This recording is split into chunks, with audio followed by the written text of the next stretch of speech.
Have you ever been there? You know you've got something valuable to say. Maybe you even feel like, okay, I'm the sharpest one in this room right now. Uh-huh. But somehow the message just fizzles. It doesn't land. Yeah, it just evaporates. You feel ignored or misunderstood. Totally. Like you're Yeah. just hoping someone, anyone, gets it. It's so frustrating, and honestly, it feels like almost everyone experiences this sometime. It's incredibly common, and often it's not about the idea itself being bad. It's about that disconnect between what we mean and how it comes across. That disconnect. Yeah. Yeah, that's exactly why we're doing this deep dive today into mastering communication. Mm-hmm. Think of it like a shortcut, maybe, to bridging that gap. Mm-hmm. We're focusing on really practical ways Mm-hmm. drawn from our research to transform how you talk, how you listen, and ultimately how you connect. And our mission here is simple. Give you actionable steps you can actually use, like today, to speak with more confidence, connect better, and finally feel truly heard. Exactly. And one core idea that really stood out from the sources, it pushes back on this myth that great communicators are just, born that way. Right. The research is pretty clear. Improvement comes from doing it, from speaking, sometimes failing, but learning from it. Learning anyway. Yeah.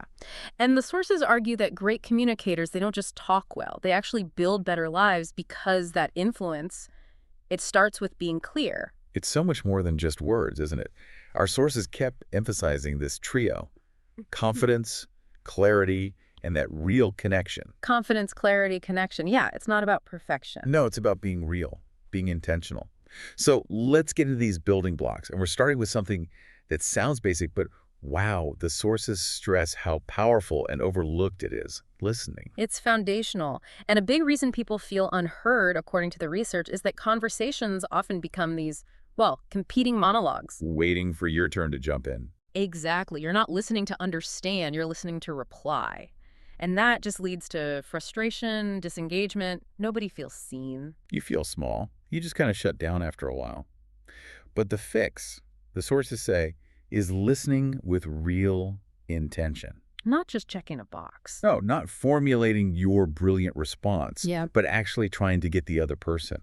That's where the sources say the transformation really starts. And it's a habit, right? A daily thing. It means presence, like actually putting the phone away. Oh, the phone. Definitely. And focusing completely on that person. That kind of focus is rare now, and that's why it's so impactful. And it's deeper than the words themselves, right? Yeah. The sources talk about tuning into the tone, the feeling behind the words. The energy, yeah, where they put the emphasis, even tiny shifts in body language. The real meaning is often in those layers. You miss all that if you're busy planning your next sentence. Which brings up something we need to unlearn: interrupting. It feels like engagement, maybe, but it often signals my thought is more important right now. Ouch. Yeah. And that damages trust over time. People just stop opening up. Definitely. So active listening, it rebuilds that trust. It sends a clear message. I'm here, I'm listening, I care. It's not about volume, it's about depth. One source had that great line: influence grows not in how loud you speak, but in how deeply you hear. Love that. And a super practical thing you can do, listener, is reflect back what you hear. Like, okay, so what I'm getting is, or it sounds like you're feeling. Exactly. It confirms understanding, sure, but it also actively builds that connection, clears away the fog. Okay, so we're listening deeply. What's next for building that bridge? Eye contact comes up a lot. Huge, but tricky. A lot of conversations have this invisible barrier because people avoid eye contact. It feels uncomfortable, maybe a little vulnerable. But the power there. The sources call it the doorway to trust, the spark, the glue for conversations. It instantly signals, I'm paying attention, I respect you, I'm open.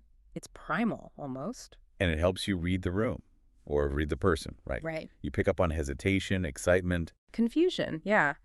That real-time feedback lets you adjust your message on the fly, makes it a dynamic exchange, not just talking at someone. Yeah, it makes sense. And when you speak with eye contact, your words just land differently. More weight, more sincerity. Boosts credibility, absolutely. Even in tough conversations like disagreements, eye contact shows you're engaged with the person, not just attacking their point.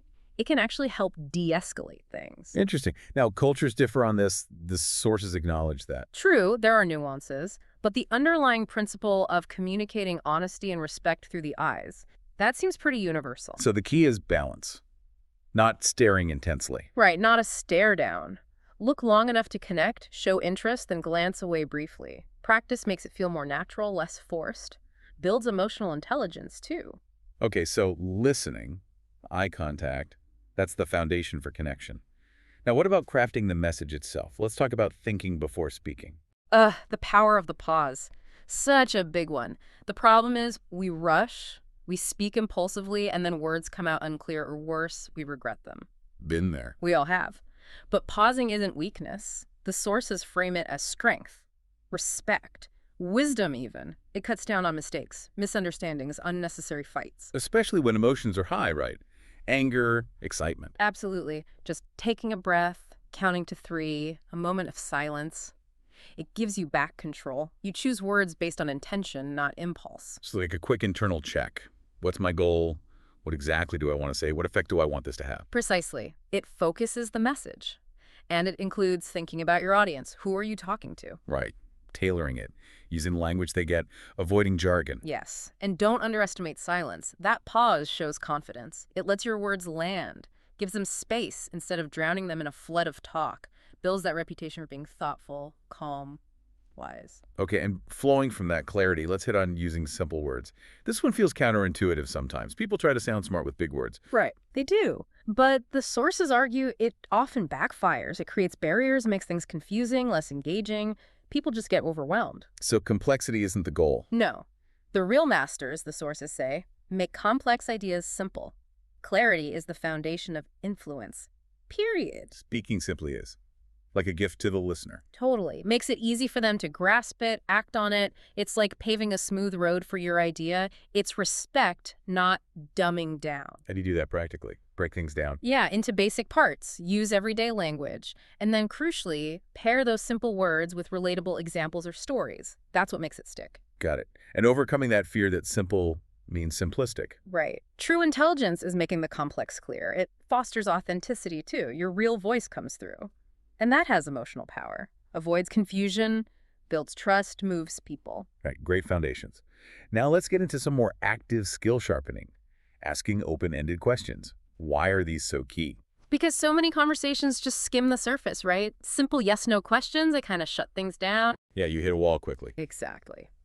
Open-ended questions are the key to going deeper. They invite stories, opinions, feelings.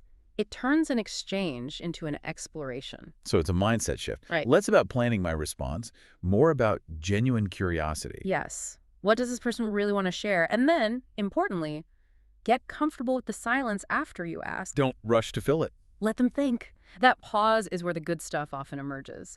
These questions uncover motivations, feelings.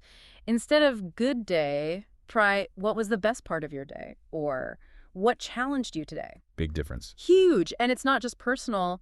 It boosts team creativity, problem solving, builds empathy, frame them with how, what, why, tell me about.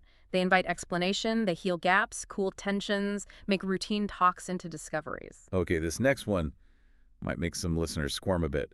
Recording yourself speaking. Ah, yes, the mirror test. It's tough. The sources say most of us genuinely don't know how we sound.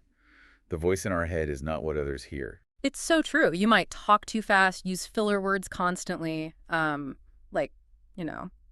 sound monotone and have no idea. So recording is objective feedback. Brutally honest, but incredibly powerful. Pitch, tone, speed, fillers, it's all right there. You become your own observer, reveals all those subtle cues, the real emotion you're projecting or not projecting. Does it help with nerves, though? Seems like it would increase anxiety. Surprisingly, the sources say it can reduce anxiety over time. Just hearing your own voice repeatedly makes it familiar, less jarring, builds confidence for those big moments. And you can play with it. Try different speeds, tones. Exactly. Experiment. Find what sounds clear, engaging, and if you use video, whole other layer. Body language, expressions, gestures, huge impact. So it bridges that gap between perception and reality. Turns assumptions into facts. Really practical tool, too, with smartphones. Absolutely. Anyone can do it. All right, speaking of video, let's talk body language directly. That disconnect when words say one thing, body says another. Yeah, it creates instant confusion, weakens your message immediately. Because people trust the nonverbal more, right? Instinctively, yes.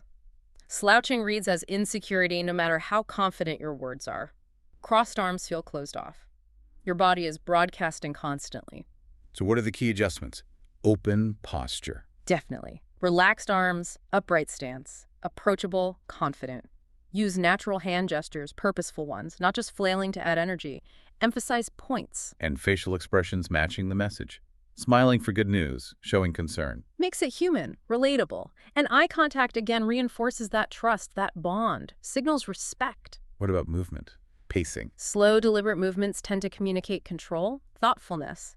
It should harmonize with your voice, make the whole message feel cohesive, intentional. And practice again. Mirror, recordings. Yes. Notice those distracting habits, fidgeting maybe. Refine it until positive body language feels automatic. The impact is huge.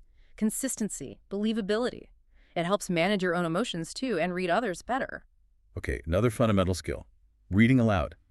Daily. Where- Seems almost too simple. But think about it. Many people struggle with verbal clarity because they just don't practice the mechanics of speaking.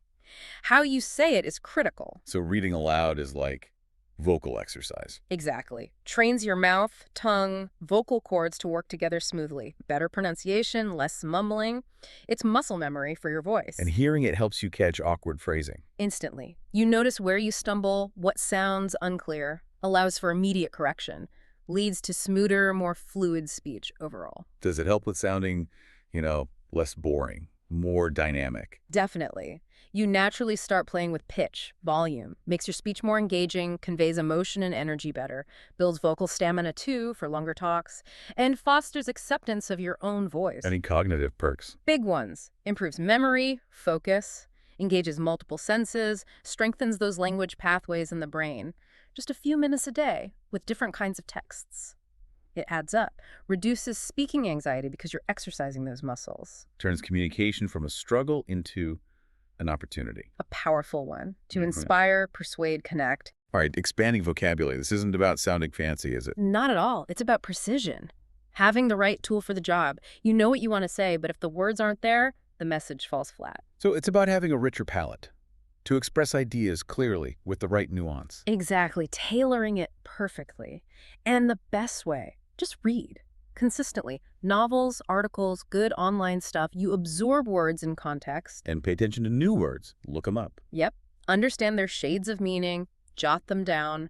And a bigger vocabulary actually helps you think more clearly too. Organize complex ideas better. Any specific types of words to focus on? Verbs and adverbs add so much life. Action, detail. Makes your speaking and writing vivid. And it's ongoing, right? A journey. Lifelong. And the key is using the new words, actively bringing them into conversation, into writing. That's how they stick, the impact. Deeper connections, more influence, better listening, better public speaking. Okay, last one. And maybe the toughest. Seeking feedback. The mirror again, but held up by others. So important because we all have blind spots. Communication habits we don't even see. Takes guts to ask, though. Humility. It does. You're saying, I'm not perfect. I want to learn. Get input from people you trust, who see you in action, colleagues, friends, mentors. And ask specific questions, not just, how'd I do? Right. Was I clear when I explained X? Did I seem engaged in that meeting? Targeted questions get useful answers. And then, just listen. Don't get defensive. That's the hard part. Listen openly. Say thank you, even if it stings. That encourages honesty next time. And see it as ongoing, a cycle. Track your progress. Does it work well with self-recording? Perfect complement. External feedback plus your own objective view gives a really raw picture. And sometimes feedback points to deeper stuff, right? Fear of judgment, maybe? Facing that is key to real growth. Absolutely. That willingness is the differentiator, the impact. Stronger relationships, career growth, sharper interactions all around. It turns communication from stressful to empowering. So wrapping this all up, what's the big takeaway for you, our listener? Mastering communication, it's clearly a journey. Not a quick fix. It takes consistent practice, self-awareness, and willingness to be a bit vulnerable, to grow, listening, speaking, connecting. These aren't just tricks or techniques. The sources really frame them as mindset shifts. They're about allowing yourself to be truly seen, heard, and understood. In every single interaction. So here's the thought to leave you with. If every clear connection builds a bridge, just imagine the kind of life you can build. One thoughtful word, one deep listen, one genuine moment at a time.